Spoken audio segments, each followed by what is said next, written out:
First thing we want to do is remove the oil fill cap. That's going to help the crankcase vent properly when draining our engine oil.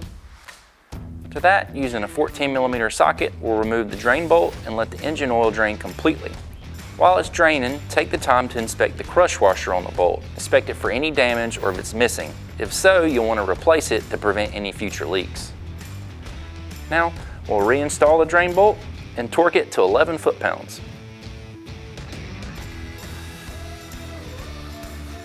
Using an 8mm socket, we'll remove the two bolts holding the oil filter cap in place. And when we remove the cap, make sure you get a hold of the spring because it'll just fall out of place. To help it stick, we'll put a light dab of grease on the end of the spring that'll hold it to the side of the crankcase. And when we install our new filter, we'll want to install it with the black grommet facing out. And then reinstall our cap and snug our two bolts down. You don't want to over tighten these, just good and snug is all you want. Now it's time to fill the engine with oil. Kawasaki recommends using a 10W40 motorcycle oil, and this unit holds just under 1.5 quarts.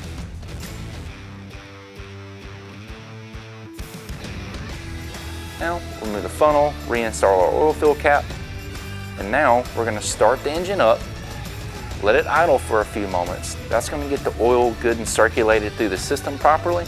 After it's set for a little bit, then we'll shut the engine off and let it set for a few more moments. That's going to help us achieve an accurate oil level reading.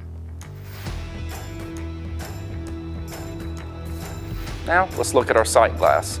We want our oil level to be between the lower and upper portions of the sight window. As you can tell, this looks perfect, so let's hit the trails, guys.